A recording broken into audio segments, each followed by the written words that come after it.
প্রথমে আমরা এখান থেকে বের হতে হবে, তারপরে অর্থনীতি সামনের দিকে যাবে। আপনারা নিশ্চয়ই লক্ষ্য করেছেন, আমি বলছি 2 বছর সময় লাগবে অর্থনীতি ঘুরে দাঁড়ানোর জন্য। এখন আপনারা মনে করছেন আমি অর্থমন্ত্রী অর্থের ভান্ডার নিয়ে বসে আছি, একটা একটা চেক লিখে দেবো আর টাকা চলে আসবে। বিষয়টা অত সহজ না। কারণ হচ্ছে আমরা একটা খুব খারাপ সময় অতিক্রম করছি। মধ্যপ্রাচ্যের ওয়ারের মাধ্যমে আমাদের বিশাল অঙ্কের একটা টাকা চলে গেছে তেল গ্যাসের মধ্যে, প্রায় 4 বিলিয়ন মানে 40,000 কোটি টাকা ইতিমধ্যে বাজেট থেকে চলে গেছে, 40,000 কোটি টাকা।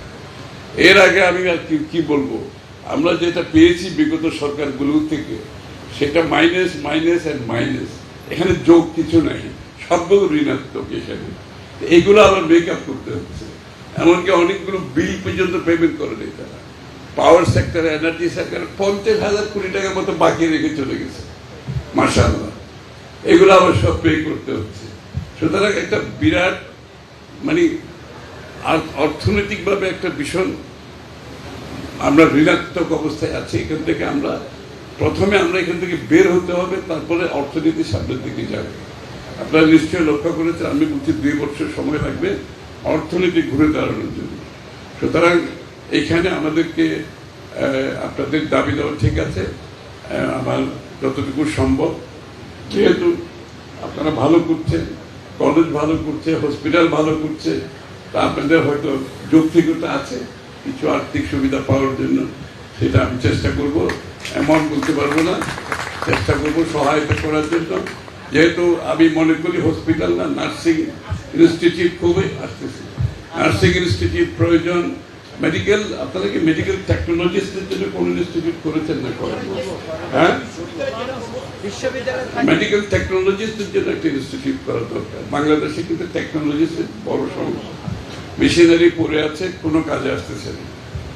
কোটি কোটি টাকার মেশিনারি আছে সরকার, কোনো টেকনোলজিস্টের অভাবে আসতেছে না। আর টেকনোলজি তো বাংলাদেশে না, বিদেশে অনেক বড় ডিমান্ড। ওরা বাইরে গিয়েও কাজ করতে পারবে, সেটা চিন্তা করতে পারেন। আর সিট বাড়ানোর ব্যাপারে যেটা আপনারা বলেছেন, এটা কিন্তু আমি সিট বাড়ানোর ব্যাপারে একটু you have to be very careful. Seat বাড়ানোর ব্যাপারে আপনার যদি 2-3টা বিষয় আছে। টিচার স্টুডেন্ট রেশিও, ফ্যাকাল্টি আপনার আছে কিনা? টিচার স্টুডেন্ট রেশিওতে কম্প্রোমাইজ করা যাবে না, ফ্যাকাল্টিতে কম্প্রোমাইজ করা যাবে না, আপনার ফ্যাসিলিটিতে কম্প্রোমাইজ করা যাবে না। এইগুলো যদি থাকে তাহলে সিট বাড়াতে অসুবিধা নেই। কিন্তু এইসব বাদ দিয়ে যদি আপনি সিট বাড়ান খালি ইনকামের জন্য, তখন কিন্তু আপনার কোয়ালিটি, আপনার মান কিন্তু নিচের দিকে নেমে যাবে। So you have to be very careful. Seat বাড়ানোর ব্যাপারে, বাড়ানোর আগে you have to ensure teacher student ratio ঠিক আছে। আপনার শিক্ষার মানে অতিরিক্ত ছাত্রের কারণে শিক্ষার্থীদের মধ্যে যে ঘনত্ব, যে ইন্টারেকশনটা থাকা দরকার, সেটা কোনো সাফার করছে কিনা। তো সব কিছু মিলিয়ে যদি এগুলো ঠিক থাকে, তাহলে কিন্তু সিট বাড়াতে কোনো অসুবিধা নেই। এগুলো ঠিক রাখতে হবে এবং নিশ্চিতভাবে এইগুলো যদি ঠিক না থাকে আপনারা অপেক্ষা করেন, পরে করেন। কিন্তু শিক্ষার মান কমিয়ে দিয়ে আপনি সিট বাড়িয়ে ওই অর্থ আয়ের জন্য সে কাজটা করলে কিন্তু আপনাদের রেটিংয়ে কিন্তু এফেক্টেড হয়ে যাবে আপনারা।